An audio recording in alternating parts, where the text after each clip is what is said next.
Jangan lupa like, komen, dan share YouTube TVRI Bengkulu dan nyalakan loncengnya ya.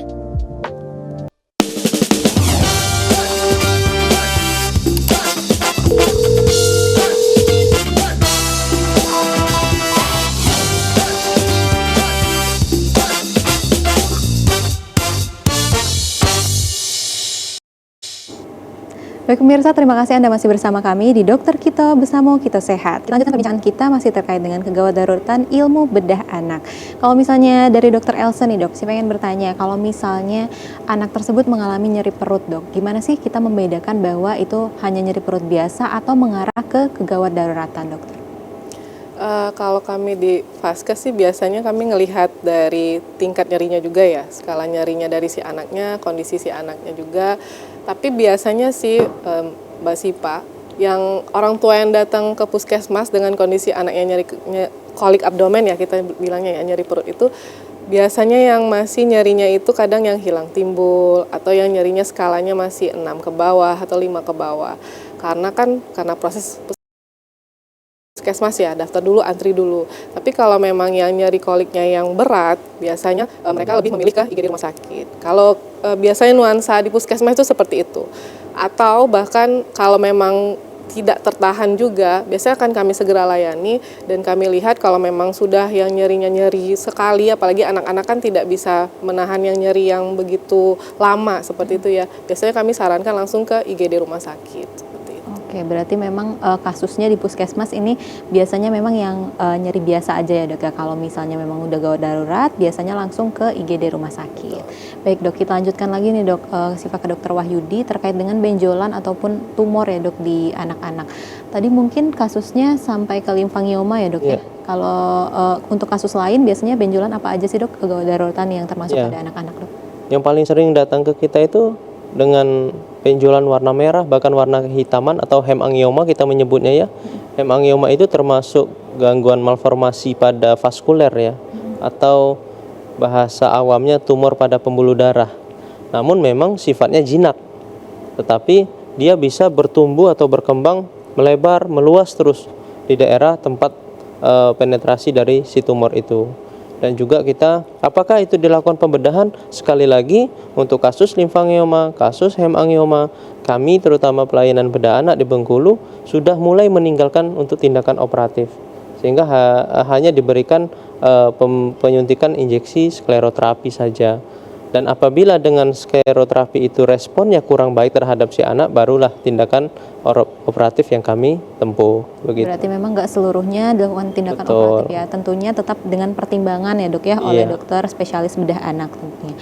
Kalau misalnya dari tumor sendiri dok, gimana sih kita membedakan antara tumor itu jinak atau mengarah ke ganas, khususnya pada anak-anak, dan kasusnya apa aja dok? Ya, sebenarnya untuk membedakan itu pada anak dan dewasa sendiri tidak ada pembeda ya.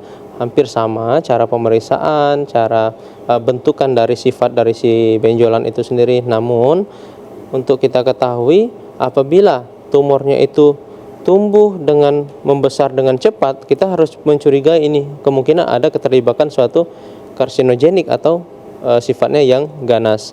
Yang pertama itu. Yang kedua, dia menyerang salah satu organ sehingga organ itu menjadi cacat atau lumpuh. Juga bisa kita sangkakan itu satu keganasan. Ya, yang ketiga, apabila kita raba terdapat berbenjol-benjol di bagian permukaan dari tumor atau benjolan ini, dia tidak licin, batasnya juga tidak tegas. Artinya tidak tegas, tidak bisa kita menentukan oh ukurannya segini nih, batasnya cuma sampai ini aja. Tapi kalau dia sudah bentuknya absurd atau tidak jelas, ini juga bisa kita sangka keganasan. Atau yang terakhir, apabila kita raba, ketika tumor atau benjolan ini tidak bisa kita gerakkan atau dia tidak mobile, tidak aktif bergerak, ini juga bisa kita sangkakan suatu keganasan. Contoh ada kasus rhabdomyosarkom. Kemarin saya dapat kasus rhabdomyosarkom di intraabdomen, tumornya udah sebesar buah semangka ya. Udah kita operasi, kita ambil sampelnya, sudah kita kirim ke laboratorium patologi anatomi ya. Diperiksa memang kasusnya suatu keganasan sehingga membutuhkan tindakan kemoterapi. Pernah juga saya satu kasus di daerah di bawah telinga, saya biopsi, kirim ke laboratorium PA juga rhabdomyosarkom. juga kita lakukan tindakan kemoterapi. Alhamdulillah sekarang hilang 100% kasus itu dengan dia respon terhadap kemoterapi.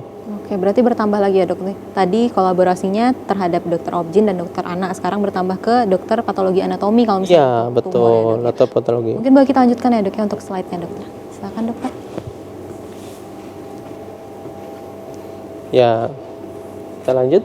Untuk kasus-kasus yang disangkakan suatu keganasan juga banyak ya, seperti yang saya ceritakan tadi ini rhabdomyosarkom juga itu mengalami suatu keganasan, atau daerah-daerah lainnya di daerah leher nih. Saya sering menerima kasus dengan kista thyroglossus. Apa sih itu? Ada benjolan di bawah dekat dagu dia tuh, seperti kasus di samping. Dia mengalami pembesaran, dia lengket di tulang rawan yang ada di bongkongan. Ya, di osioid kalau kita menyebutnya, dia lengket di situ dan isinya seperti lendir. Nah itu juga mengganggu. Ketika mengalami pembengkakan atau pembenjolan di sini, tentu akan mengganggu saat proses menelan. Ya, enggak, kita harus operasi, dan operasinya juga kita harus memotong sampai membuang bagian tulang rawan yang mengalami perlengketan itu. Kalau tidak, dia akan tumbuh lagi. Ya, begitu. Dan untuk mendiagnosa itu bagaimana? Kita bisa melakukan tindakan penunjang USG nih. Jadi bedah anak itu luar biasa ya keterlibatannya. Mungkin bukan cuma bedah anak, semua bagian yang bedah itu keterlibatan terhadap dokter penunjang, radiologi, patologi anatomi, patologi klinik, itu sangat berpengaruh. Terkhusus kami bedah anak terhadap dokter anak juga sangat jadi hubungan erat nih. Ada apa-apa kita pasti konsul ke dokter anak, begitu. Ya, kita lanjut untuk kasus selanjutnya, yaitu kasus trauma ya, atau anak yang mengalami cedera, bisa dikarenakan kecelakaan atau terjatuh ya. Trauma sendiri kasusnya itu bisa pada kepala, toraks itu dada, trauma abdomen dan ekstremitas. Kenapa saya tulis itu trauma abdomen khusus ya? Pada anak-anak itu yang paling sering mengalami mortalitas atau kematian itu jika terjadi trauma pada perut, di mana kita sering terlambat penanganan ketika anak ini terjatuh. Misal nih lagi bermain sepeda, terjatuh, perutnya kena handlebar sepedanya atau stang sepeda ya, itu bisa menghantam perut dan bahkan bisa menyebabkan terjadi perdarahan. Apabila terjadi robek pada hatinya, robek pada limfanya, pada ginjal ya, bisa pada pankreas, terjadi perdarahan, itu klinisnya tidak jelas. Ya, tiba-tiba anak ini mengalami shock dengan kondisi perdarahan ini, ya kita harus membutuhkan tindakan yang segera atau tindakan operatif, membuka perutnya, mengatasi menutup masalah perdarahannya, begitu Dr. Elsa. Ya, kalau pada cedera kepala, nanti kita kalau misalnya ada perdarahan pada otak atau apa, alhamdulillah kita sudah ada dokter bedah saraf ya. Nanti kolaborasi atau kita konsulkan ke dokter bedah saraf untuk penanganan cedera kepala.